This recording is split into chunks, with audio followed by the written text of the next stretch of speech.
Jadi orang-orang yang bertakwa menjadikan Al-Quran sebagai pedoman hidup, kemudian mereka melaksanakan hukum-hukum, perintah-perintah Allah, tuntunan Allah, mereka itulah kemudian dikatakan Al-Quran, ulaika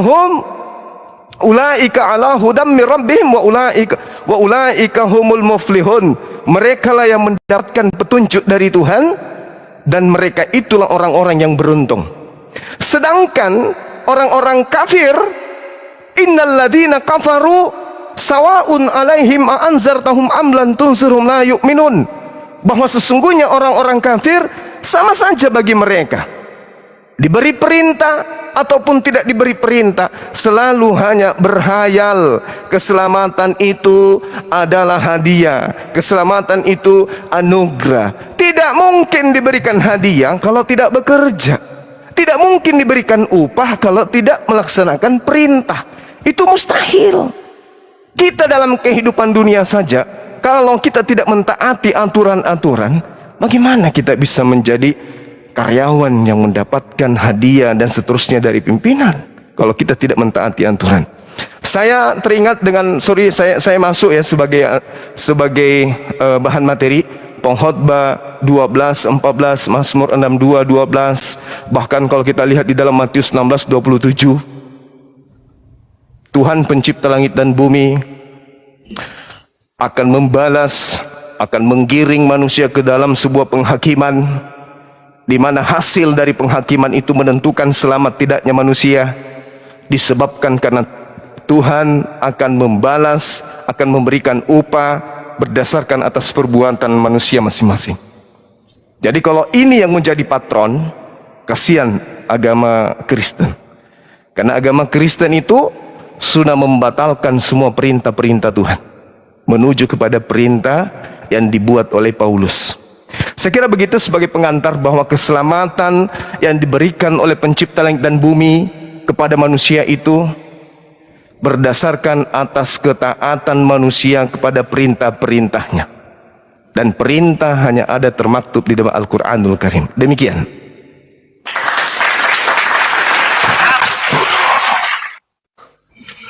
Pendeta Buas, silakan. Oke. Tadi Bang Suma menyebut tentang Adam. Memang kalau dari sudut pandang Kristen, Adam sebelum jatuh ke dalam dosa itu bisa diselamatkan karena perbuatan baik. Jadi seandainya Adam itu tidak makan buah pohon pengetahuan baik dan jahat itu, dan lulus dalam ujian yang kita tidak tahu berapa lamanya, maka dia diselamatkan karena perbuatan baiknya, karena ketaatannya. Sama seperti malaikat itu, pada waktu sebagian dari malaikat itu jatuh, itu malaikat yang lain yang tidak jatuh itu sudah lulus dalam masa percobaan itu, sehingga malaikat yang sekarang ini tidak bisa jatuh lagi. Jadi seandainya Adam itu lulus dalam masa percobaan dengan ketaatan, dengan tidak makan buah itu, maka dia mendapatkan hidup yang kekal. Tapi faktanya adalah Adam jatuh, dan setelah Adam jatuh, maka tidak mungkin lagi ada keselamatan karena perbuatan baik. Kalau mau dikatakan tidak ada, itu secara teoretis sebetulnya ada. Jadi sekarang ini saya pernah membuat suatu khotbah yang berjudul 2 Jalan Keselamatan. Jalan yang pertama melalui percaya kepada Kristus itu, yang sudah tadi saya berikan ringkasannya. Dan jalan kedua melalui ketaatan karena perbuatan.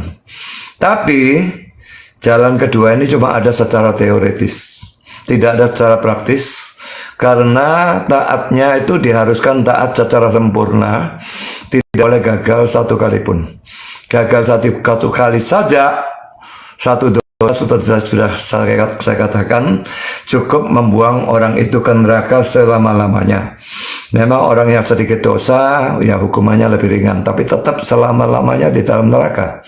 Apakah dosanya sedikit atau dosanya banyak? Kalau dia tidak punya juru selamat dosa, dia harus masuk neraka selama-lamanya. tinggal hukumannya berat atau lebih berat atau lebih ringan. Tapi neraka yang paling ringan pun, paling enak pun jauh lebih menderita daripada kehidupan yang paling menderita di dalam dunia ini. Jadi satu dosa itu sudah membuat kita luar biasa menderita. Jadi ini tentang Adam itu ya. Jadi Adam beda sebetulnya dengan kita. Kalau Adam sebelum jatuh dalam dosa bisa karena perbuatan, tapi kita sebagai keturunan Adam lahir dalam dosa, tidak bisa lagi diselamatkan karena perbuatan baik, kecuali bisa mentaati secara sempurna, dan itu mustahil. Jadi satu-satunya jalan percaya kepada Kristus sebagai pengganti. Lalu dikatakan oleh Bang Suma bahwa kalau orang taat maka dia akan masuk surga. Saya ingin tanyakan seberapa banyak ketaatannya sehingga masuk surga. Pada saat kita sekarang hidup ini kita tidak tahu dosa kita itu berapa banyaknya dan ketaatan atau amal kita itu berapa banyaknya. Jadi kalau ditimbang yang mana yang lebih banyak, kita tidak akan tahu. Jadi kalau demikian, apakah di dalam Islam itu ada keyakinan keselamatan? Karena kalau dalam Kristen, karena hanya berdasarkan iman, saya bisa tahu saya beriman, maka saya bisa tahu saya selamat. Jadi ada keyakinan keselamatan. Kapanpun saya mati, saya yakin saya masuk surga. Bukan karena saya baik. Saya bukan orang baik, saya orang berdosa. Tapi karena dosa saya sudah ditebus atau digantikan oleh Kristus, dia memikul hukuman yang seharusnya bagi saya, maka saya tidak mungkin dihukum lagi. Roma 8 ayat 1, tidak ada penghukuman bagi orang yang ada di dalam Kristus. Kalau dikatakan sebagai bukan hadiah, dalam Kristen memang itu hadiah. Hadiah hanya karena kita percaya Kristus, maka kita diampuni. Jadi hadiah ini bukan tidak ada yang membeli ya. Kristus yang membeli itu. Jadi waktu dia menggantikan kita memikul hukuman dosa itu, dia membeli hadiah itu karena dia sudah dihukum. Allah itu tidak mungkin menghukum satu dosa dua kali. Satu kali pada diri Kristus, satu kali pada diri orang yang percaya pada Kristus. Maka itu berarti satu dosa dihukum dua kali, itu menjadikan Allah tidak adil. Jadi Kristus sebagai pengganti itu, kalau kita percaya kepada hal itu, maka kita tidak bisa dihukum dan memang keselamatan itu dianugerahkan kepada kita. Saya akan membacakan Roma pasal 3 ayat yang ke-24.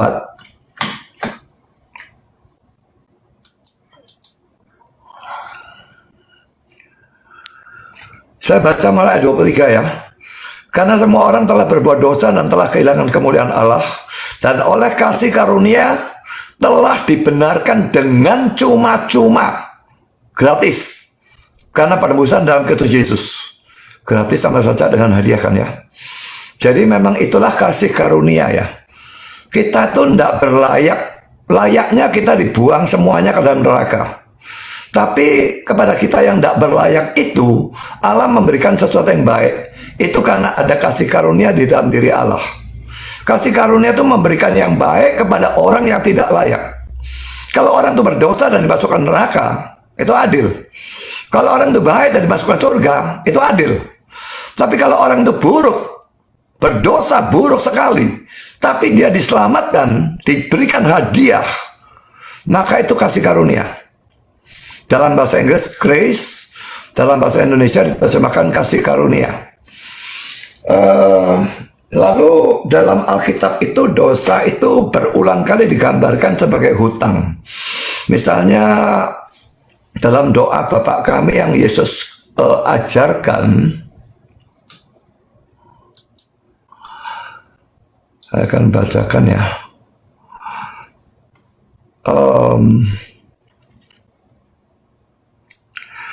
Dalam ayat 12, Matius 6 ayat 12 ya. Dan ampunilah kami akan kesalahan kami. Itu kalau terjemahan Indonesia ya. Tapi kesalahan itu sebetulnya bukan diterjemahkan kesalahan ya. Matius 6 ayat yang ke-12. Dalam King James, and forgive us our debts. dan ampunilah kami hutang-hutang kami. Jadi di sini dosa itu memang digambarkan sebagai hutang. Dan karena itu kalau Yesus sudah membayar hutang sampai sen yang terakhir, saya tidak mungkin ditagih lagi. Saya berhutang begitu banyak, tidak mungkin saya bisa bayar bagaimanapun juga, tidak bisa. Tapi kita sudah membayar sampai sen yang terakhir, dan karena itu saya tidak mungkin ditagih lagi oleh Tuhan. Dan karena itu keselamatan itu memang adalah suatu hadiah. Sebagai suatu catatan, Bang Suma, saya minta membacakan ayat sama seperti saya kalau mengutip ayat, karena kalau tidak dibacakan saya tidak akan nututi untuk nyatat dan membacakannya. Sekian dari saya.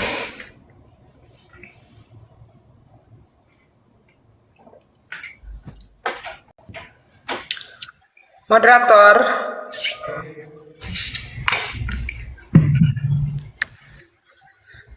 oke, silakan Bang Dazuma ditanggapi apa yang disampaikan oleh Pak Buas. Silakan, Bang. Baik. Jadi catatan saya di sini terkait dengan penjelasan Bapak Pendeta, ya.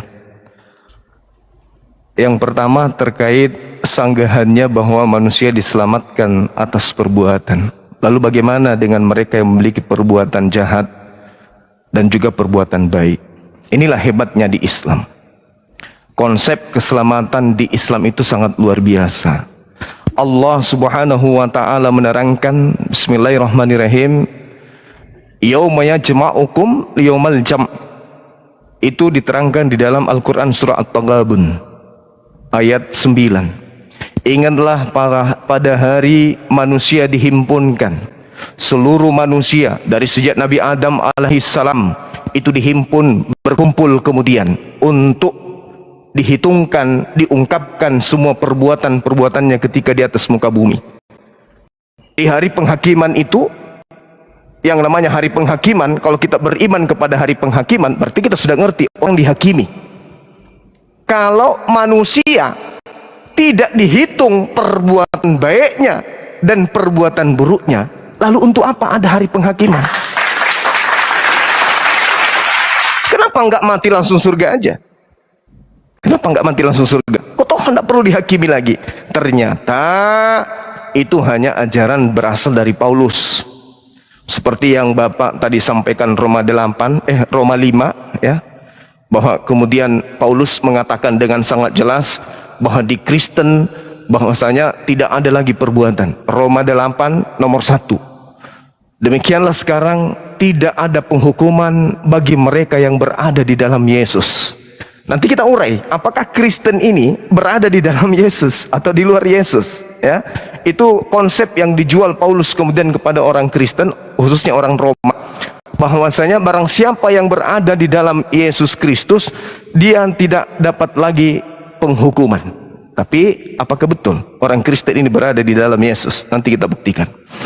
Di hari penghimpunan kata Allah, wa may yu'min billah wa ya'mal salihah yukaffir anhu sayyi'ati wa yudkhilhu jannah tajri min tahtihal anhar. Ini jelas di Al-Qur'an. Khalidina fiha. Jadi umat Islam kemudian dikumpulkan, dihimpun, lalu dibuka semua kesalahan-kesalahannya pada masa itu. Semua yang ada perbuatannya di dunia itu diungkap oleh Allah. Lalu barang siapa yang beriman kepada Allah, mengerjakan kebajikan, niscaya apa kata Allah? Akan dihapuskan dosa-dosanya. Ini umat Islam nih, umat Islam dikumpul di padang mahsyar. Umat Islam beriman kepada Allah. Mereka memiliki dosa-dosa, tetapi di keseharian hidupnya beriman kepada Allah, melakukan amalan kebajikan, berupaya semaksimal mungkin menjauhi dosa, tetapi tetap saja masuk ke dalam dosa, maka dia akan dihapuskan kesalahan-kesalahannya. Apa kata Allah? Zalikal fawzul azim. Itulah kemenangan yang agung. Subhanallah. Jadi keselamatan di Islam itu sangat jelas.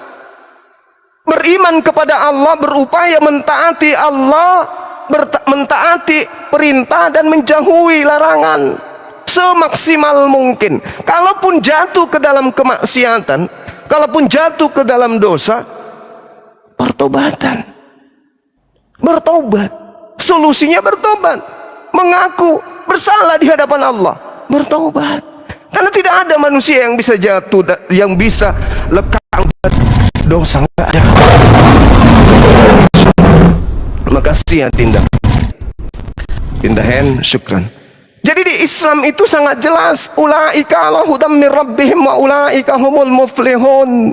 Mereka lah yang mendapat petunjuk dari Tuhannya, dan mereka itulah orang-orang yang beruntung. Jadi di Islam itu, Pak, diberikan aturan oleh Allah. Orang-orang yang tunduk kepada perintah Allah disebut muslim. Ketika mereka tergelincir dari melakukan ketaatan kepada Allah, mereka bertaubat. Fatalaqqa, mereka bertobat kemudian. Lalu ketika sudah bertobat diampuni, dosa-dosanya dihapuskan. Setelah dihapuskan dosanya, masukkan ke dalam surga. Itu jelas kaidah di dalam ajaran agama Islam. Nah, sedangkan kalau saudara mengatakan kasih karunia itu adalah keselamatan yang cuma-cuma, itu ilmu dari mana? 1 Yohanes 3 nomor 2. Orang-orang Kristen itu belum jelas keadaannya kelak seperti apa.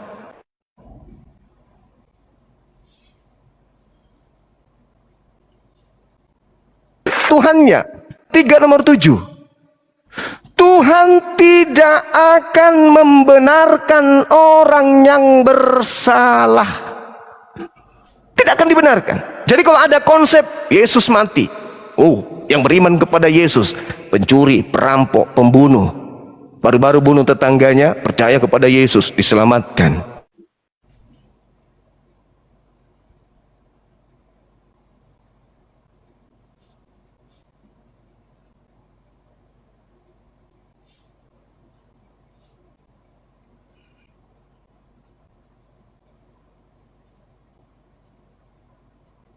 Sudah toh? Jaringan sepertinya Bang Zuma jaringan ya, kena jaringan itu.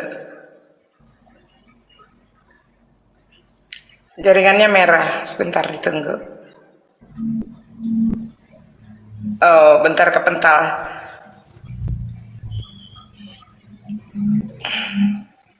Assalamualaikum warahmatullahi wabarakatuh. Waalaikumsalam warahmatullahi wabarakatuh. Sebentar ditunggu ya.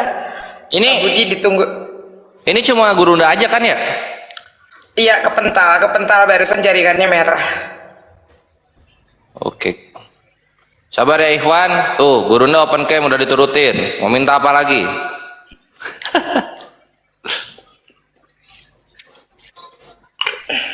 Sabar. Sabar ditunggu ya. Sabar ya Infan Filah ya. Assalamualaikum warahmatullahi wabarakatuh. Umi, Waalaikumsalam warahmatullahi Bang Kores, wabarakatuh. Bang Handi, Iya. Pendeta Budi Asali ya. Ya. Standby. Ya.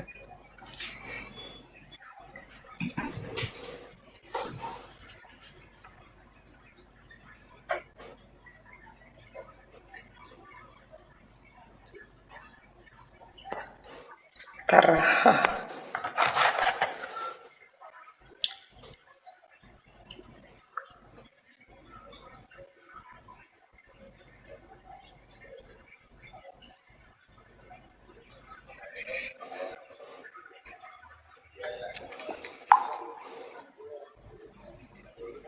Sambil menunggu Bang Juma, apa kabar Pak Buas?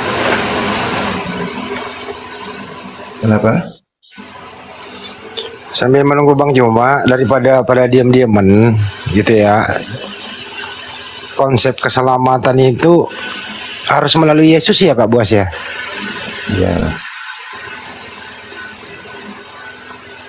Kalau hanya melalui Yesus, bagaimana nasib orang-orang sebelum ada Yesus Pak? Konsep, jadi mereka nggak selamat dong Pak? Bisa dicerahkan dikit gitu Pak Buas? Tetap diselamatkan melalui Yesus. Jadi dalam perjanjian lama, biarpun Yesus belum dilahirkan, Tapi ada simbol-simbol atau tipologi ya, tipe-tipe seperti domba Paskah dan sebagainya itu tentang Yesus atau nubuat tentang Yesus. Dan kalau orang percaya pada hal itu, maka dianggap percaya kepada Kristus. Cuma mereka percaya kepada Kristus yang akan datang. Kalau kami yang dalam perjanjian baru percaya kepada Kristus yang sudah datang, sudah mati salib, sudah dibangkit dan sebagainya. Tapi tetap percaya pada Kristus. Seperti Kejadian 15 ayat 6, Abraham dibenarkan karena iman. Jelas iman kepada Kristus karena pada janji yang diberikan oleh Allah pada Abraham itu tercakup Kristusnya. Kejadian 12 ayat 3.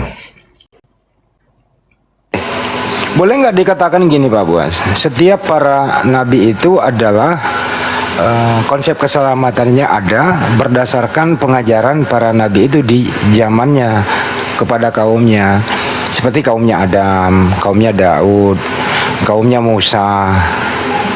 Jadi kalau ingin selamat tuh ya ikuti bagaimana apa yang diajarkan oleh para nabi itu. Begitu juga Yesua Mesia. Kalau ingin selamat, Akulah pokok anggur dan kamulah rantingnya, kata Yesus. Barang siapa tinggal di dalam aku di dalam dia, ia berbuah banyak. Berbuah banyak itu artinya apa yang diperintahkan Tuhan itu yang dia perbuat. Jikalau kamu tinggal di dalam aku, kata Yesus, dan firmanku tinggal di dalam kamu, mintalah apa saja yang kamu kehendaki dan kamu akan menerimanya. Siap Gurunda. Nah sekarang ya, Yang tadi terpotong ya. Cek Ustaz. Gurunda, silakan. Gurunda jaringan ini putus terus Gurunda nggak kelihatan di layar. Mungkin keluar masuk lagi Gurunda. Sabar ya Pendeta Buas, Gurunda masih ada kendala jaringan. Dan untuk event Fisabilillah silakan ditap-tap layarnya, barangkali membantu. Kelihatannya Bang Suman nggak tahu kalau terpental atau gimana ya? Kok dia Iya, ngomong tadi terus? penghilang, Bang. Nggak, Tadi tapi penghilang. maksudnya dia ngomong terus sehingga yang di tengah-tengah yang terpotong di atas nggak tahu. nggak bisa Iya, nanti bisa Atau diulang. ngomong tentang pokok anggur terus kan nggak ada hubungannya dengan yang tadi, jadi diulang, bisa diulang. Ya karena terputus jadi ya, Pendeta Buas nggak nangkap. Dia nggak tahu kalau dia terputus atau gimana? Iya dia nggak sadar, Gurunda nggak sadar. Oh nggak tahu ya. Oke. Itu lihat pas nyambung langsung ngelanjutin argumentasi. Ya makanya saya pusing jadinya di tengah-tengah ngomong apa tadi panjang itu. Tunggu ya, kita lihat dulu udah request belum? Masih belum request. Cuman tadi saya isi itu daripada pada diam-diaman gitu lah Pak Pendeta. Ya cuma tapi nanti membingungkan saya lah, nggak usah. Nanti waktu tanya jawab aja. Oh, ganti akun. Bang Juma, sepertinya tadi itu Yohanes 5:37 loh. Rupanya pun tidak bisa kau dengar, tapi suaranya bisa didengar gitu. Berarti itu apa 37,5 Bang Handi. Paduka jazakallahu khair, mantap. Masya Allah. Terusin aja Pak Pendeta sambil nunggu Bang Juma itu loh. Jadi gimana dong kalau di zaman sebelum Yesus datang mereka nggak selamat dong? Kaumnya Musa misalnya. Saya sudah katakan mereka selamat karena mereka percaya kepada nubuat, percaya kepada simbol-simbol tentang Kristus. Tipe itu sesuatu yang orang Muslim tidak mungkin mengerti karena itu hanya ada dalam Kristen. Jadi domba korban itu tipe dari Kristus. Makasih Pada Bang waktu Dehendra. Jadi menurut ajaran Nabi Pada Musa waktu Kristus itu sudah datang, dia itu antitipenya. Maka domba korban itu disingkirkan. Makanya sekarang kalau orang Kristen berdosa, dia tidak sembelih binatang. Karena menurut Kristus Pak Pendeta ajaran Nabi Musa masih ngomong. Menurut Pak Pendeta ajaran Nabi Musa itu sinkron dengan ajaran yang diajarkan oleh Yesus gitu ya. Ya, Kalau ajaran Nabi Musa mohon maaf Pak Pendeta, kalau mau selamat ya Ulangan 64. Menurut Yesus Ulangan 64 juga sama-sama loh ajarannya kalau mau selamat. Komentar Pak Pendeta gimana? Banyuma udah datang, lanjut. orang Mana?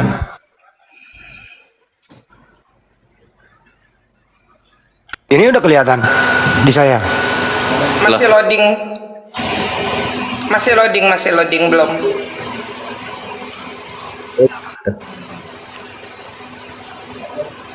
Oh, Sambil jaringan. komentar Pak Pendeta itu. Jadi Nabi Musa ulangan 64. Dan nanti Pak ya. Ya, terus Soalnya Iya. merusak Bang, seperti- konsentrasi saya. Bangda tadi kepental lama Bangda. Tunggu Ada Mi, yang masih pakai wifi ini. di luar. Kalau item kayak gini masih belum stabil koneksinya. Bang Suma ini tinggal di Jakarta kan ya? Iya. Di Makassar. Jakarta kan mestinya bagus. Masa jelek di Di sana? Makassar, di Makassar Pak Budi, kebetulan Oh, beliau lagi di Makassar. gunung. Oh, saya kira Jakarta dia. Gurunda kartu internet aja bikin sendiri loh Gurunda, Pak Pendeta Buas. Keren Kartu loh apa? tuh. Kartu buat ini handphone bikin sendiri. Oh iya.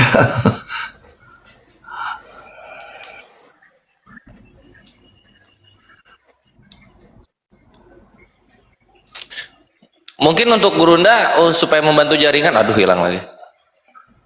Harus turun dulu. Mungkin nggak usah open cam kali Gurunda ya. Mohon dimaklumi Ikhwan Filah yang nonton dan juga Pendeta Buas untuk membantu jaringan. Iya. Jadi Bang Joma itu ada di daerah wisata Pak Buas. Di sana itu di gunung, belum ada signalnya, belum stabil. Kalau posisi di rumah sih ada internet di kota. Gitu. Ya kalau pakai kartu yang memang tidak gampang. Kalau Pendeta Buas di mana ya ini posisi? Di Surabaya. Oh Surabaya, dekat itu ke Cimindi. Sidoarjo. Oh ya, ya dekat. Cimindi tahu Pendeta Buas? Jawa Barat Cimindi. Nggak tahu apa itu. Daripada iseng itu aja dulu Res. Yesus ulangan 64, Nabi Musa ulangan 64. Benar ya, selamat ya Pak Pendeta ya. Sambil nunggu Bang Joma lah. Ayo. Melihat simbolnya. Percaya simbolnya. Bukan karena ulangan 6 ayat 4 kan Allah itu Esa. Udah masuk lagi Bang Zuma tuh.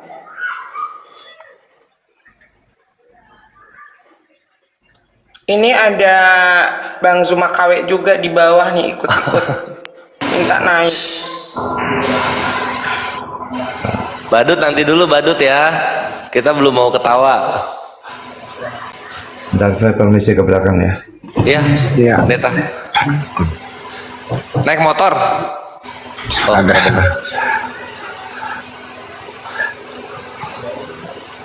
Kalau mau selamat itu teman-teman ya, ikuti ajaran para nabi. Jangan buat aturan sendiri. Apalagi membuat konsep trinitas. Para nabi itu nggak ada konsep kayak gitu. Lagi nggak Oke. ada orangnya. Nggak apa-apa, kita edukasi daripada diam-diaman. Jadi kagak ada konsep trinitas dari Adam sampai Nabi Isa alaihissalam, apalagi Nabi Muhammad sallallahu alaihi wasallam, kagak ada itu. Konsep kayak gini, konsep nongol belakangan. Yesua Masya pengajarannya sama dengan Nabi Musa.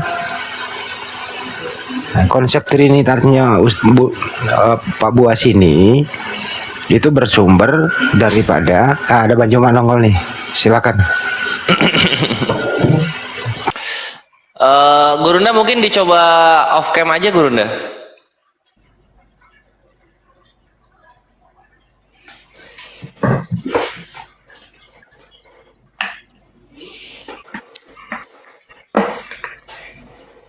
Pendeta Buas juga Afwan kalau bisa off cam dulu aja untuk membantu supaya jaringannya nggak berat. Nah, nanti gimana tar? Oh nggak, oh ya udah. Nggak apa-apa, rada-rada bingung juga kalau Pak Budi itu buka tutup kamera. Iya. Ini Bang Zuma lagi masih loading ini. Aduh sayang sekali ya, ini seru loh pertemuan kedua ini membahas konsep keselamatan ini loh.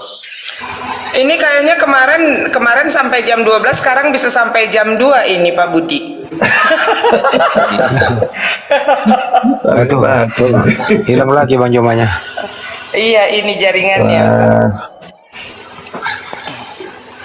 tadi di HP-HP khusus itu kelihatan Mas Bro semuanya.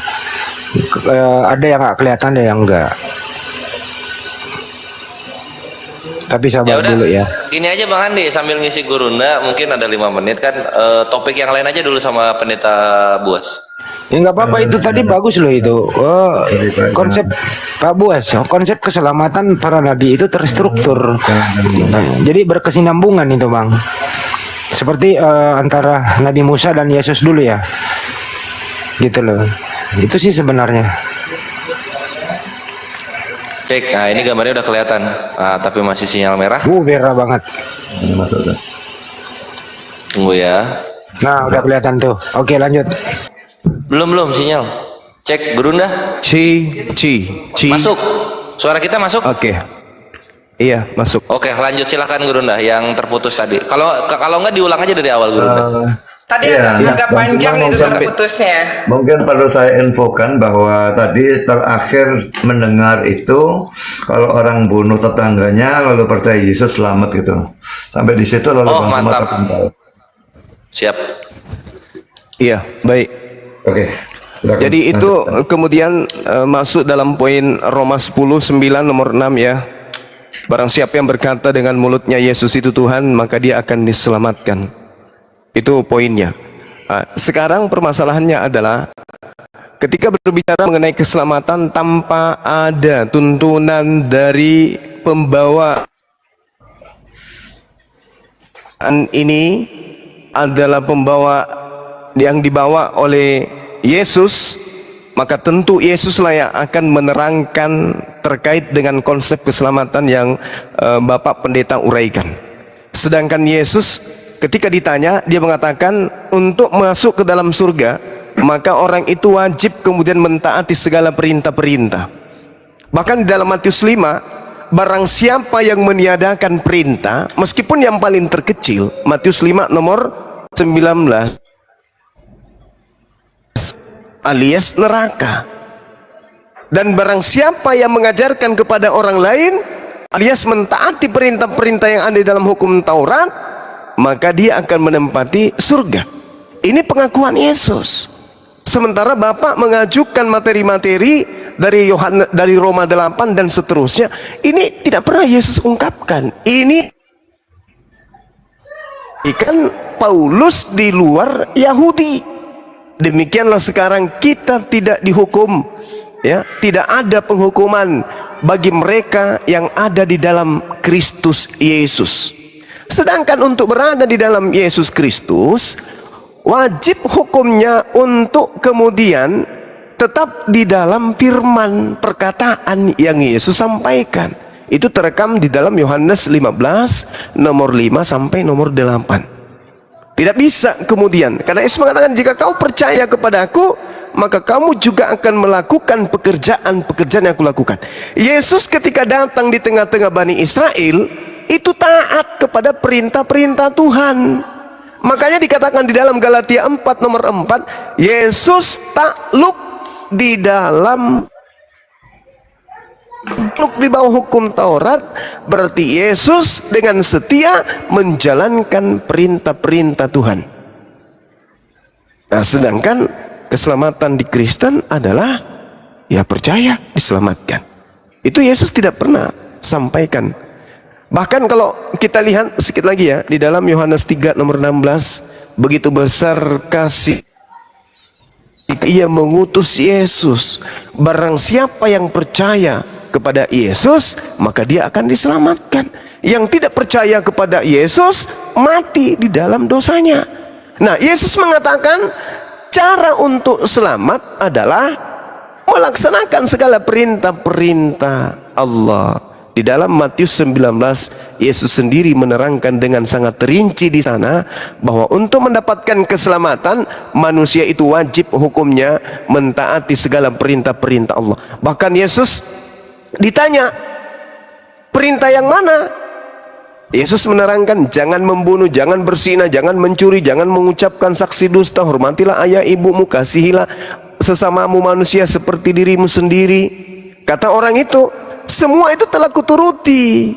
Jikalau engkau hendak sempurna, pergilah, juallah segala milikmu dan berikanlah itu kepada orang miskin, maka engkau akan memperoleh harta di surga. Artinya, untuk masuk ke dalam surga, kudu wajib mutlak absolut tiketnya mentaati perintah-perintah, bukan menghilangkan perintah-perintah. Demikian.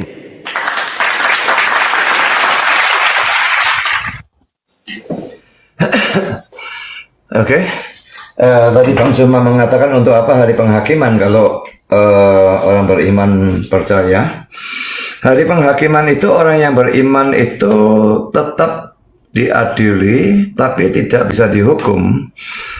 Tapi pengadilannya itu untuk menentukan berapa besar pahala dari orang beriman itu.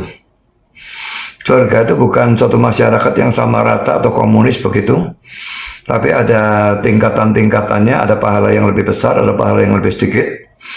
Dan itu perlu dalam penghakiman itu. Nah, yang kafir, yang tidak percaya kepada Kristus, maka dia mendapatkan hukuman. Itu pun berat ringannya tergantung berapa banyak dosanya atau berapa sedikit dosanya dan sebagainya. Jadi hari penghakiman tetap memang diperlukan, sekalipun kami percaya bahwa orang beriman itu diselamatkan, tetap perlu hari penghakiman. Lalu sekarang tentang Paulus, saya sampai detik ini tidak mengerti mengapa orang Islam itu kok begitu anti sama Paulus dan bukan kepada anti sama rasul-rasul yang lain begitu ya. Padahal ajaran Paulus dan Yesus itu sama, dan juga ajaran Paulus dengan ajaran dari rasul-rasul yang lain itu sama. Mereka sepakat.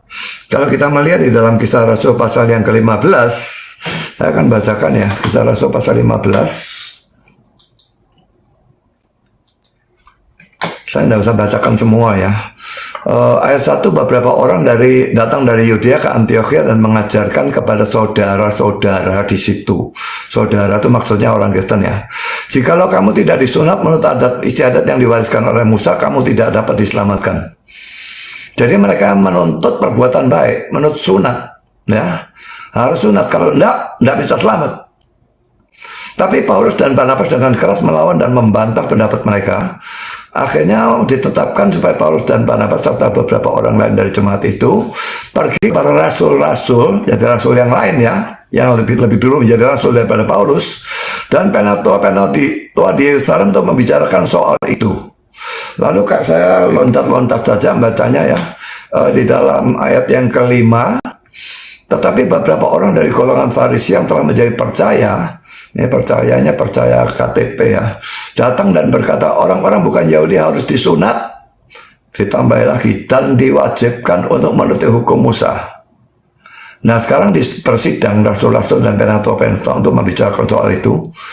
Kalau kita melihat pembacaan ini seterusnya, sidang Yerusalem itu, rasul-rasul dan para penatua yang bersidang itu berpihak pada Paulus dan Barnabas, bukan pada orang-orang yang menyuruh sunat dan mentaati hukum Musa, karena itu mustahil mentaati hukum Musa itu. Jadi lalu kenapa Paulus ini dimusuhi sedangkan rasul-rasul yang lain tidak, sementara rasul-rasul dan Paulus ajarannya sama. Rasul-rasul mendukung Paulus. Dan kalau dikatakan bahwa iman saja yang menyelamatkan itu ajaran Paulus, Yesus sendiri mengajarkan itu di dalam Yohanes pasal 3 ayat yang ke-16, ayat yang paling terkenal dalam Alkitab ya, dan ayat 18. Ayat 16-nya, karena begitu besar kasih Allah akan dunia ini sehingga ia telah mengaruniakan anaknya yang tunggal, supaya setiap orang yang percaya kepadanya tidak binasa, melainkan beroleh hidup yang kekal. Dia tidak menyinggung perbuatan baik atau amal, tapi percaya kepadanya tidak binasa. Lalu ayat 18, barang siapa percaya kepadanya, ia tidak akan dihukum. Barang siapa tidak percaya, ia telah berada di bawah hukuman, sebab ia tidak percaya dalam nama anak tunggal Allah. Jadi jelas bahwa Yesus sendiri mengajar sama seperti Paulus dalam hal itu, keselamatan itu karena iman. Kalau Bang Suma menunjukkan pemuda kaya yang datang kepada Yesus di dalam Matius pasal yang ke-19 itu, menurut saya Bang Suma ini salah pengertian apa maksud Yesus dengan kata-kata itu ya. Saya akan bacakan mulai ayat 16 ya. Jadi Matius 19 ayat 16. Ada seorang datang dari Yesus dan berkata, "Guru, perbuatan baik apakah yang harus kuperbuat untuk memperoleh hidup yang kekal?" Jelas dari pertanyaan ini dia berpendapat bahwa untuk bisa mendapatkan hidup yang kekal, dia harus berbuat baik. Dan bagi Yesus itu tidak memungkinkan. Nah, lalu Yesus bertanya, ini yang di sini ini untuk mengcounter kata-kata guru. Karena dia menyebut guru berarti dia menganggap Yesus hanya sebagai manusia tapi tidak sebagai Allah. Jawab Yesus, "Apakah sebabnya engkau bertanya kepadaku tentang apa yang baik? Hanya satu yang baik." Maksudnya ya Allah. Tapi jika engkau ingin masuk ke dalam hidup, turutilah segala perintah Allah.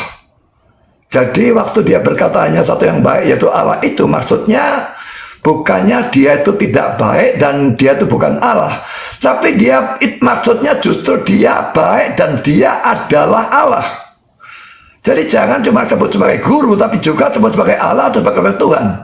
Lah bagian kalimat terakhir, tetapi jika engkau ingin masuk ke dalam hidup, turutilah segala perintah Allah. Ini bukan tujuannya Yesus mengajarkan keselamatan karena perbuatan baik. Karena kalau itu dia diartikan seperti itu, akan menabrak kata-kata Yesus dalam Yohanes 3:16 dan 18 yang tadi baru saja saya bacakan. Jadi pada waktu dia mengatakan kata-kata ini, tujuannya supaya orang itu sadar, turutilah segala perintah Allah. Mestinya dia tahu kalau dia tidak bisa menuruti segala perintah Allah. Lah kata orang itu kepadanya, perintah yang mana? Kata Yesus sebutkan hanya beberapa saja. Jangan membunuh, jangan berzina, jangan mencuri, jangan mengucapkan saksi dusta, hormatilah ayahmu dan ibumu, dan kasihlah sama manusia seperti dirimu sendiri. Mestinya dengan kata-kata ini orang muda itu sudah sadar kalau dia itu orang berdosa dan tidak mungkin mentaati semua ini. Tapi orang ini orang yang tidak tahu diri. Kata orang muda itu kepadanya, "Semuanya itu telah kuturuti, apalagi yang masih kurang?" Nah, untuk menunjukkan kepada orang muda itu bahwa dia tidak bisa menuruti semua itu, maka ayat 21 kata Yesus kepadanya, "Jikalau engkau tidak sempurna, pergilah, jualah segala milikmu dan berikanlah itu kepada orang-orang miskin, maka engkau akan beroleh harta di surga, kemudian datanglah kemari dan ikutlah aku." Ketika orang muda itu mendengar perkataan itu, pergilah ia dengan sedih sebab banyak hartanya. Jadi pada waktu dia disuruh pergi dan menjual miliknya dan berikan kepada orang miskin, dia tidak mau. Berarti sekarang saya tanya, apakah dia memang mengasihi sesama manusianya seperti dirinya sendiri? Seperti yang dia katakan tadi, ya sudah dituruti semua, termasuk kasih sesamamu. Kalau dia memang mengasihi sesamanya seperti dirinya sendiri, mengapa dia tidak mau menjual segala miliknya dan memberikan kepada orang miskin? Jelas bahwa dia belum menuruti. Jadi itu membuktikan bahwa Yesus tidak mempercayai keselamatan karena perbuatan baik. Sebaliknya dari penafsiran Bang Suma, itu penafsiran saya. Ya, jadi ketika orang muda itu mendengar perkataan itu, pergilah dengan sedih. Dia pergi dengan sedih karena dia sadar apa yang Yesus katakan itu benar. Tapi dia tetap lebih cinta hartanya daripada keselamatan. Dan karena itu dia tidak mau. Lalu 1 Yohanes 3 ayat yang kedua.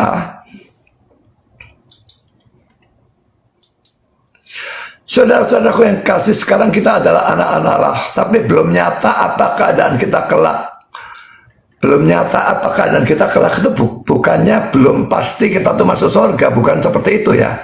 Akan tetapi kita tahu bahwa apabila Kristus menyatakan dirinya, kita akan menjadi sama seperti dia, sebab kita akan melihat dia dalam keadaannya yang sebenarnya.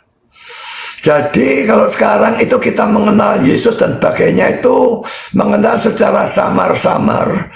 Tapi nanti kita akan bertemu muka dengan dia. Dan ini sama dengan apa yang ada dalam 1 Korintus pasal 13. Dalam ayat 12, 1 Korintus 13 ayat 12. Karena sekarang kita melihat dalam cermin suatu gambaran yang samar-samar. Tapi nanti kita akan melihat dengan muka. Sekarang aku hanya mengenal dengan tidak sempurna. Kami kenal Kristus ya, tapi tidak dengan sempurna. Tapi nanti, kalau masuk surga, aku akan mengenal dia dengan sempurna, seperti aku sendiri dikenal. Jadi itu penafsiran dari 1 Korintus 1 yang 3:2. Jadi bukannya belum jelas keadaannya masuk surga atau tidak, bukan seperti itu. Lalu kalau dikatakan orang itu harus taat untuk bisa masuk surga, taat untuk bisa masuk surga itu dalam Kristen adalah suatu kemustahilan. Saya akan memberikan beberapa ayat, Kejadian 6 ayat 5. Ketika dilihat Tuhan bahwa kejahatan manusia besar di bumi, dan bahwa segala kecenderungan hatinya selalu membuahkan kejahatan semata-mata. Perhatikan ya, segala kecenderungan hatinya, bukan sebagian tapi segala. Lalu selalu membuahkan kejahatan, bukan kadang-kadang, bukan sering, tapi selalu. Masih tambah lagi semata-mata. Dari ayat ini kelihatan bahwa manusia bisanya berbuat dosa. Setelah manusia jatuh dalam dosa, maka manusia lahir dalam dosa. Karena lahir sebagai orang berdosa, manusia bisanya cuma berbuat dosa. Hanya kalau nanti dia percaya Kristus, dia mendapatkan Roh Kudus, baru dia mulai bisa berbuat baik. Tapi manusia di luar Kristus tidak bisa berbuat baik sama sekali. Lalu dalam Roma 6 ayat 20, sebab waktu kamu hamba dosa, kamu bebas dari kebenaran. Bebas dari kebenaran berarti tidak punya kebenaran sama sekali. Jadi hamba dosa, mentaati mutlak maunya dosa itu apa? Dan dalam Roma 8 ayat 7 dan 8, sebab keinginan daging adalah perseteruan dengan terhadap Allah, karena ia tidak takluk kepada hukum Allah. Hal ini memang tidak mungkin baginya. Takluk kepada hukum Allah itu tidak mungkin baginya. Mereka yang hidup dalam daging tidak mungkin berkenan kepada Allah. Saudara, mengapa kok orang tidak bisa berbuat baik? Karena saudara, tindakan itu tidak dilakukan berdasarkan kasih kepada Allah atau kepada Yesus. Dalam Yohanes 14 ayat 15 dikatakan, jikalau kamu mengasihi aku, kamu akan menuruti segala perintahku. Jadi dasar dari ketaatan yang benar itu kasih kepada Tuhan. Bukan takut kepada Tuhan, tapi kasih kepada Tuhan. Kalau kita mengasihi Tuhan lalu taat, itu ketaatan yang benar. Tapi apakah orang di luar Kristus bisa mengasihi Tuhan lalu taat? Tidak mungkin mengasihi, karena kasih itu buah roh. Hanya kalau dia punya Roh Kudus, dia bisa mengasihi. Dan hanya kalau dia beriman, dia bisa punya Roh Kudus. Kedua, mengapa tidak bisa berbuat baik? Karena tindakan baik, dalam tanda petik baik itu tidak dilakukan untuk memuliakan Allah. 1 Korintus 10 ayat 31, jika engkau makan atau jika engkau minum, atau jika engkau melakukan sesuatu yang lain, lakukanlah semuanya itu untuk kemuliaan Allah. Jadi kalau manusia itu hidupnya bukan untuk kemuliaan Allah, bahkan dalam hal sederhana makan dan minum atau apapun, maka hidupnya salah arah. Dan apapun yang dia lakukan itu tidak akan berkenan di hadapan Tuhan. Jadi alasannya kasih, tujuan untuk kemuliaan Allah. Lah, sekarang suatu ketaatan atau perbuatan baik yang dilakukan bukan karena hatinya mengasihi Tuhan, dan dilakukan bukan untuk kemuliaan Allah, pada dasarnya adalah ketaatan atau perbuatan baik yang dilakukan tanpa memperdulikan Allah. Sekarang pikirkan diri, bisakah perbuatan demikian disebut baik? Makanya saya katakan di luar Kristus orang tidak bisa berbuat baik sama sekali. Perbuatan dosanya nol. Mantap Pendeta Buas, masih ada atau dicukupkan dulu? Satu hal lagi, Yesus taat tadi ya. Oke, boleh. Yesus taat, memang jelas dia harus taat. Karena kalau dia ada dosa satu saja, dia tidak bisa menjadi penebus dosa. Pada waktu dia menderita dan mati, dia akan mati untuk dosanya sendiri, tapi tidak bisa menebus dosa orang lain. Tapi pada waktu dia suci murni, maka mestinya kan dia tidak mati kalau suci murni, karena upah dosa itu maut. Kalau dia tidak ada dosa, mestinya dia tidak mati. Tapi dia mati, berarti dia mati untuk orang lain. Jadi dia mati menebus dosa, memikul hukuman dari orang-orang yang percaya kepada dia. Sekian. Mantap. Jadi 2 poin garis besarnya ya, kawan-kawan muslimin dan juga Kristen yang benar mendengarkan. Tidak ada perbuatan baik tanpa Kristus, dan juga Yesus mati untuk orang lain. Silahkan Gurunda. Assalamualaikum warahmatullahi wabarakatuh. Waalaikumsalam warahmatullahi wabarakatuh. Dan semuanya dilanjut. Waalaikumsalam warahmatullahi wabarakatuh. Ya, jadi yang kita dengarkan tadi ini adalah doktrin, ya. Doktrin yang bertentangan dengan firman Tuhan. Kita bacakan firman Tuhan hanya terkait dengan keselamatan, supaya kita kemudian tidak dibingungkan oleh konsep yang muncul belakangan, ya, yang kemudian disampaikan oleh Pak Pendeta. Lakukanlah itu dengan setia, sebab itulah yang akan menjadi kebijaksanaanmu dan akal budimu di mata bangsa-bangsa, yang pada waktu mendengar segala ketetapan ini akan berkata, memang bangsa yang besar ini adalah umat yang bijaksana dan berakal budi. Jadi ketaatan dengan setia kepada perintah-perintah Tuhan, itulah disebut orang yang berakal budi. Ulangan 4 nomor 6. Lalu kemudian dikatakan di dalam Ulangan 5 nomor 10 bahwa tetapi aku menunjukkan kasih setia kepada beribu-ribu manusia, yaitu mereka yang mengasihi aku dan yang berpegang pada perintah-perintahku. Jadi orang disebut mengasihi Tuhan ketika mereka menjalankan perintah-perintah, bukan yang mengikuti halusinasi. Ulangan 5 nomor 32, maka lakukanlah semuanya itu dengan setia, seperti yang kuperintahkan kepadamu oleh Tuhan Elohimmu. Jangan menyimpang ke kanan atau jangan menyimpang kiri. Jadi konsep keselamatan itu jelas. Ulangan 6 nomor 3, maka dengarlah hai orang Israel. Tapi memang yang diseru Israel, tidak pernah diseru oleh Roma, Yunani, Belanda, Indonesia, nggak pernah. Dengarlah wahai orang Israel, lakukanlah itu dengan setia, supaya baik keadaanmu dan supaya kamu menjadi sangat banyak seperti yang dijadikan Tuhan kepada nenek moyangmu. Ulang 6 nomor 25, dan jika akan menjadi benar apabila kita melakukan segenap perintah itu dengan setia di hadapan Tuhan kita, seperti yang diperintahkan Tuhan kepada kita. Jadi kalau mau dianggap benar, ya melakukan segenap perintah, bukan halusinasi, bukan menghayal. Ulangan 7 nomor 9, sebab itu haruslah kau ketahui bahwa Elohim dialah Allah, Tuhan yang setia, yang memegang perjanjiannya dan kasih setianya terhadap orang-orang yang kasih kepadanya dan terhadap orang-orang yang berpegang pada perintahnya sampai kepada beribu-ribu keturunan. Di sini Kristen tidak bisa lolos di sini. Dogma Paulus tidak bisa lolos di sini, makanya Paulus itu menjual dogmanya keluar.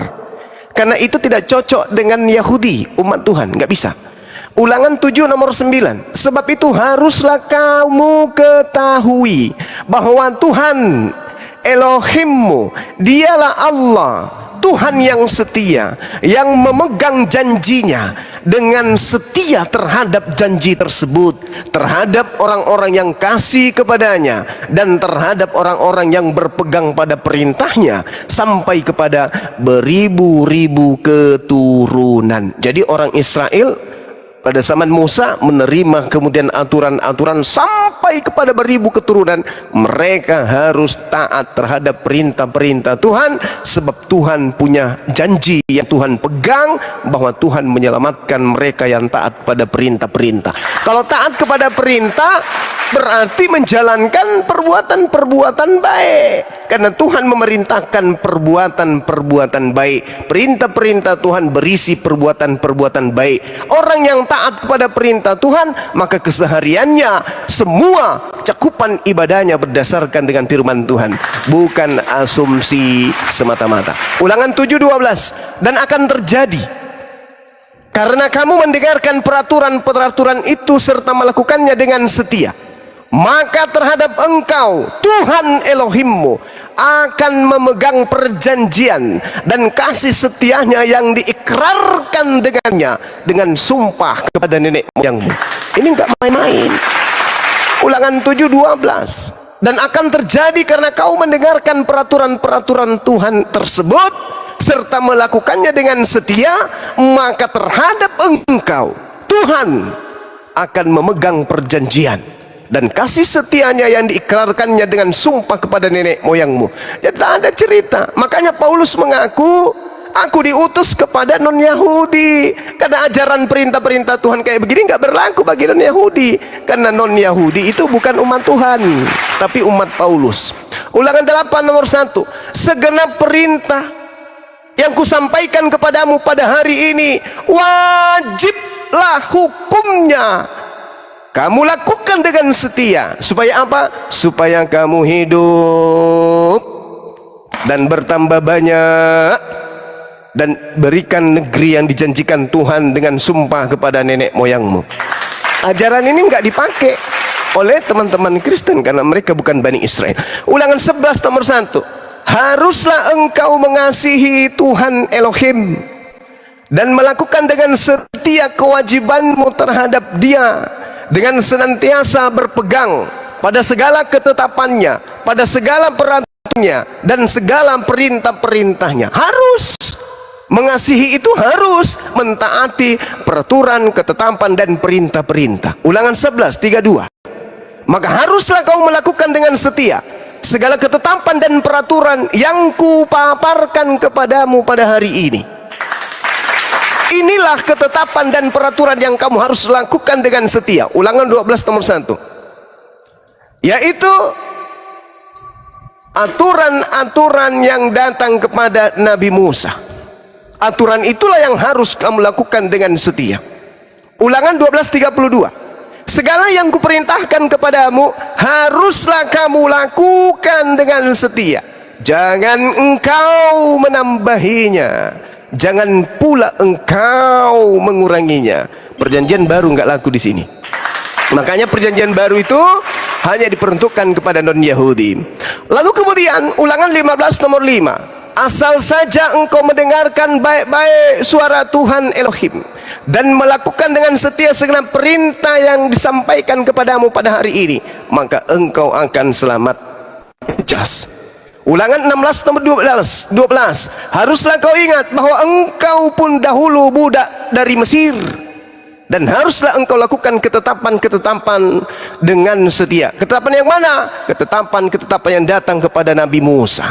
Ulangan 17 nomor 10. Dan engkau harus berbuat menurut keputusan yang diberitahukan mereka kepadamu dari tempat yang akan dipilih oleh Tuhan. Engkau harus melakukan dengan setia segala yang ditunjukkan kepadamu. Jadi tidak ada uraian-uraian manusia diselamatkan karena hanya percaya. Tidak, harus dengan setia melakukan perintah-perintah. Ulangan 19 nomor 9. Apabila engkau, syukran saudara kebun, apabila engkau melakukan dengan setia perintah ini yang kusampaikan kepadamu pada hari ini, dengan mengasihi Tuhan Elohim dan dengan setia, maka dengan senantiasa hidup menurut jalan yang ditujukannya, maka haruslah engkau menambah 3 kota lagi kepada orang yang ketiga itu. Ini jelas tuntunan perintah, selalu kemudian merujuk pada perintah-perintah.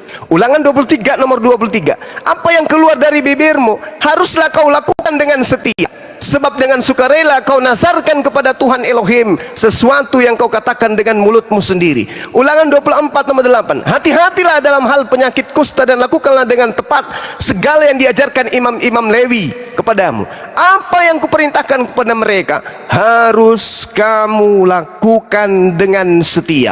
Makanya orang Yahudi dan orang Kristen itu dua rumah yang berbeda, dua Tuhan yang berbeda, dua agama yang berbeda, dua kitab yang berbeda. Itu jelas. Kemudian ulangan 26 nomor 16. Pada hari ini Tuhan Elohim memerintahkan engkau melakukan segala ketetapan dan peraturan ini. Lakukanlah semuanya itu dengan setia, dengan segenap hatimu, dengan segenap jiwamu. Ulangan 28 nomor 1. Jikalau engkau baik-baik mendengarkan suara Tuhan Elohim dan melakukan dengan setia segala perintahnya yang kusampaikan kepadamu pada hari ini, maka Tuhan Elohim akan mengangkat engkau di atas segala bangsa di atas muka bumi ini. Subhanallah. Makanya Al-Quran dengan sangat jelas menerangkan bahwasanya orang-orang yang kemudian taat kepada Allah akan mendapatkan kemudian ganjaran keselamatan.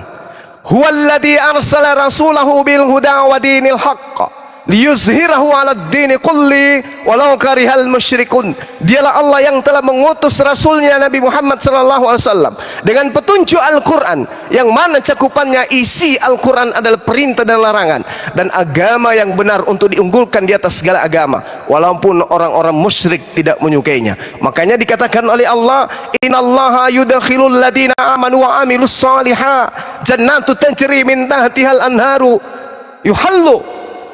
yuhallun fiha min asawira min zahabin wa lu'lu'a walibasuhum fiha harir.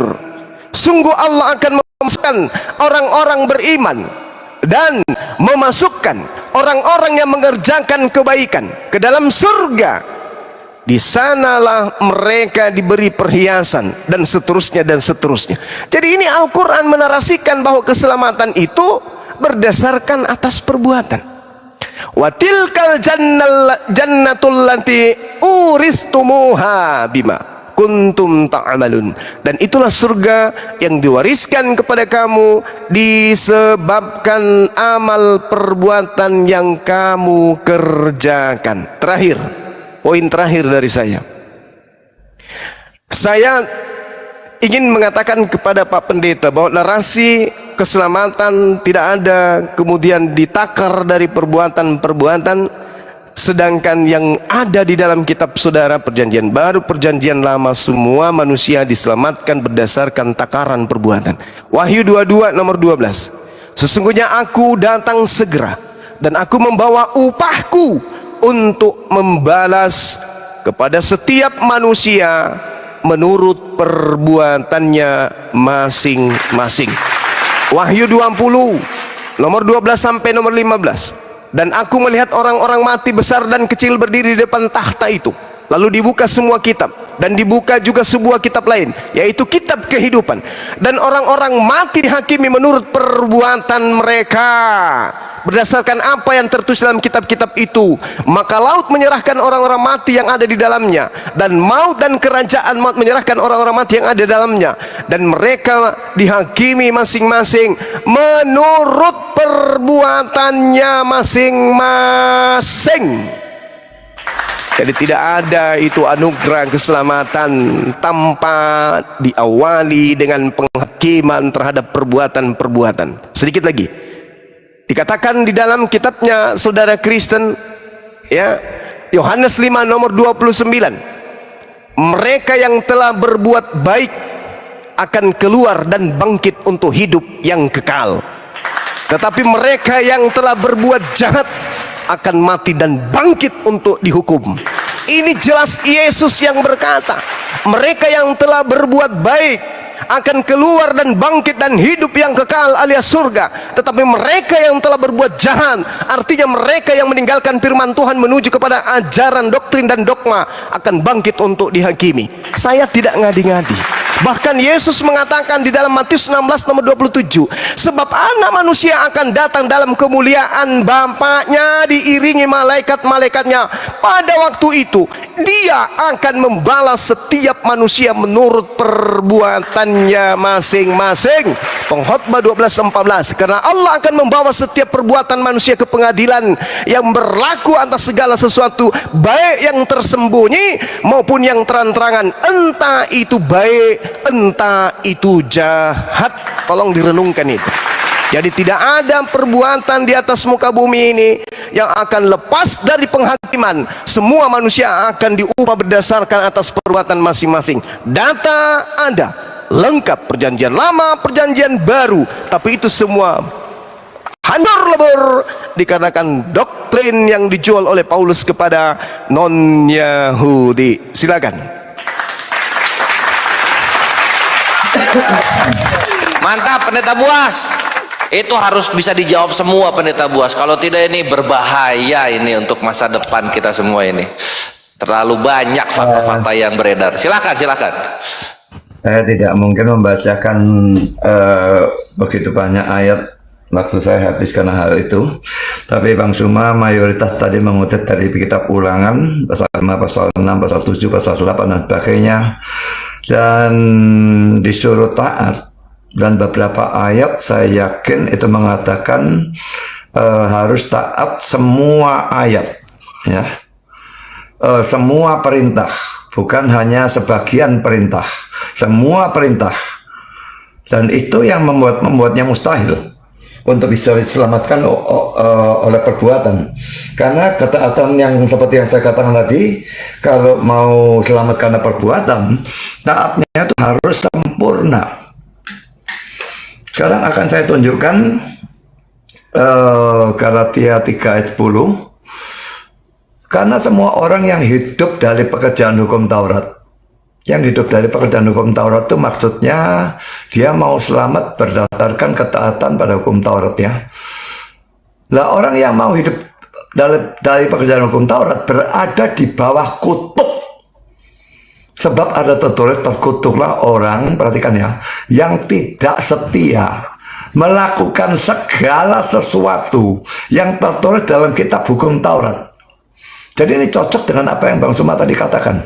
Memang masih taat, dan taat segala. Yang di sini dikatakan terkutuklah orang yang tidak setia melakukan segala sesuatu. Setia melakukan satu hukum saja itu menurut saya mustahil. Sebagai contoh praktis, jangan berdusta. Siapa dari saudara yang bisa setia mentaati hukum satu itu jangan berdusta. Saya kira dalam Kristen maupun Islam, dusta itu dosa, kan? Jadi siapa dari saudara yang bisa setia mentaati satu hukum itu saja? Padahal di sini dikatakan harus setia melakukan segala sesuatu. Berarti juga hormat orang tua. Siapa dari kita yang waktu anak dan sebagainya yang tidak pernah kurang ajar sama orang tuanya? Zina. Apakah berzina secara fisik, atau apakah yang seperti yang Yesus katakan, memandang seorang perempuan dan menginginkannya, sudahlah ia berzina dengan perempuan itu dalam hatinya, ya. Lalu mencuri banyak sekali, mencuri pajak, mencuri buah mangganya tetangga, mencuri segala macam. Apakah mencuri kecil, mencuri besar itu lalu dibedakan?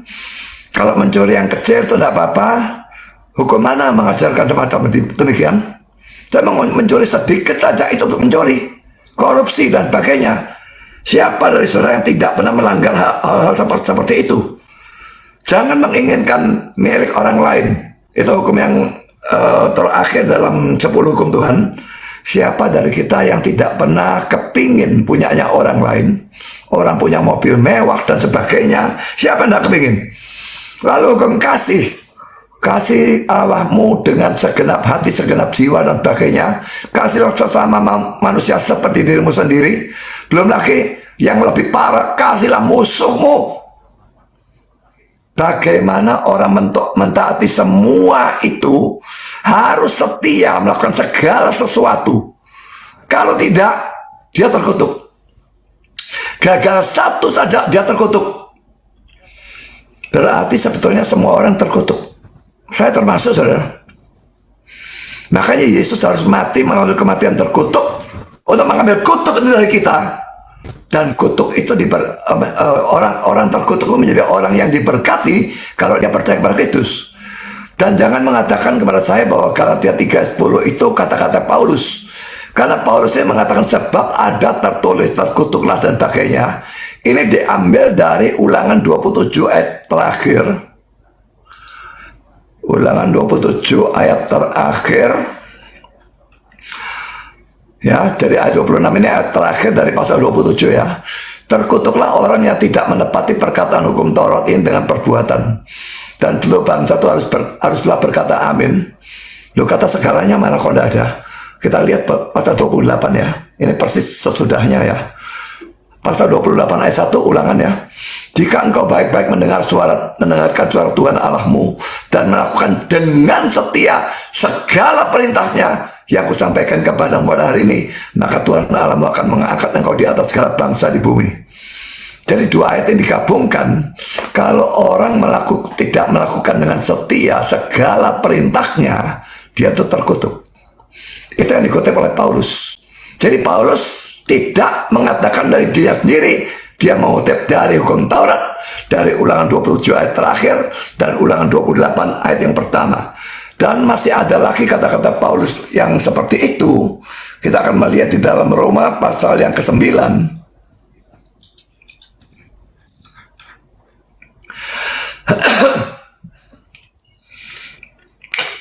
Ayat yang ke-30 dan seterusnya, 30-33 ya. Jika demikian, apakah yang hendak kita katakan ini? Bahwa bangsa-bangsa lain, non-Yahudi ya, yang tidak mengejar kebenaran, telah beroleh kebenaran, yaitu kebenaran karena iman. Tapi bahwa Israel sungguh pun mengejar hukum yang akan mendatangkan kebenaran, tidaklah sampai kepada hukum itu. Mengapa tidak? Karena Israel mengejarnya bukan karena iman, tapi karena perbuatan. Jadi kalau Muslim mengejar karena perbuatan, mereka sama seperti Israel. Mengejar bukan karena iman, tapi karena perbuatan. Dan tidaklah sampai kepada hukum itu. Mereka tersandung pada batu sandungan. Seperti yang tertulis, sesungguhnya aku meletakkan di Sion sebuah batu sentuhan dan sebuah batu sandungan. Dan siapa yang percaya kepadanya, nyatu Yesus, tidak akan dipermalukan. Saya sambung dengan pasal 10 ayat 1 dan seterusnya. Saudara-saudara, keinginan hatiku dan doaku pada Tuhan ialah supaya mereka itu orang-orang Yahudi diselamatkan. Sebab aku dapat memberi kesaksian tentang mereka bahwa mereka sungguh-sungguh giat untuk Allah, tapi tanpa pengertian yang benar. Jujur saja saya mengagumi orang-orang Islam dalam hal tertentu. Misalnya pada waktu mereka berpuasa. Masya Allah. Saya tidak habis pikir bagaimana orang berpuasa seperti itu. Apalagi kalau orangnya bukan orang yang kerja di luar, tapi tukang batu dan tukang becak dan sebagainya yang kerja di luar, panasnya bukan main. Berpuasa, kalau cuma tidak boleh makan mungkin tidak apa-apa, tapi tidak boleh minum juga. Mulai sekitar jam 4 pagi sampai jam setengah 6 sore. Ini betul-betul luar biasa. Tapi saudara, sekalipun mereka sungguh-sungguh giat untuk Allah, tapi tanpa pengertian yang benar, ini semua tidak ada gunanya. Ayat 3 Roma 10, sebab oleh karena mereka tidak mengenal kebenaran Allah, dan oleh karena mereka berusaha mendirikan kebenaran mereka sendiri, maka mereka tidak takluk pada kebenaran Allah. Ini Yahudi, juga Muslim. Berusaha mendirikan kebenaran mereka sendiri. Dan itu tidak mungkin karena mereka mendirikan kebenaran mereka sendiri dengan ketaatan, dan manusia tidak bisa taat seperti yang tadi sudah saya katakan. Dan saya sudah memberikan ayat-ayatnya. Tidak bisa orang taat sampai dia percaya kepada Kristus, dirikan Roh Kudus, baru dia memungkinkan taat. Itu pun ketaatannya itu kecampuran segala macam dosa, masihan. Mau taat secara murni, sungguh-sungguh, itu luar biasa sukarnya. Saya lanjutkan dengan dalam firman Tuhan itu diberikan gambaran yang menjijikkan tentang kehidupan manusia di hadapan Allah ya. Yesaya 64 ayat 6a. Demikianlah kami sekalian seperti seorang najis, dan segala kesalahan kami seperti kain kotor. Bukan sebagian kesalahan kami, bukan sebagian besar, segala kesalahan. Dia bukan bilang segala kesalahan ya. Segala kesalahan kami seperti kain kotor. Dan para penafsir mengatakan kain kotor yang dimaksud itu kain dari perempuan yang menstruasi itu. Zaman dulu tidak ada softex, pakai kain, dan itu kain kotor itu. Jadi di hadapan Allah segala kesalahan kami seperti kain kotor. Kalau kesalahannya kayak kain kotor, dosanya kayak apa? Mari kita lihat Yeskiel 36 ayat 17. Hai anak manusia, waktu kaum Israel tinggal di tanah mereka, mereka menasiskannya dengan tingkah laku mereka. Kelakuan mereka sama seperti cemar kain di hadapanku. Dosa atau kejahatan kita digambarkan seperti cemar kain. Apa cemar? NIV menerjemahkannya a woman's monthly uncleanness, kenajisan bulanan dari seorang perempuan. Bandingkan juga dengan Imamat 15 ayat 20 dan 24. Segala sesuatu yang ditidurinya selama ia cemar kain menjadi najis, dan segala sesuatu yang didudukinya menjadi najis juga. Ayat 24. Jikalau seorang laki-laki tidur dengan perempuan itu dan ia kena cemar kain perempuan itu, maka ia menjadi najis selama 7 hari dan setiap tempat tidur yang ditidurnya menjadi najis juga. Untuk kata cemar kain yang pertama dalam Imamat 15 ayat 20, NIV menerjemahkan her period, masa datang bulannya. Sedangkan untuk kata cemar kain yang kedua dalam ayat 24, NIV menerjemahkan her monthly flow, aliran bulanannya. Jadi kelihatannya yang dimaksudkan dengan cairan dengan cemar kain adalah cairan darah yang dikeluarkan oleh seorang perempuan pada saat datang bulan. Jadi kesalehannya kayak kain kotor, kain yang dipakai pada waktu dia menstruasi, lalu dosanya itu seperti darah yang dikeluarkan oleh seorang perempuan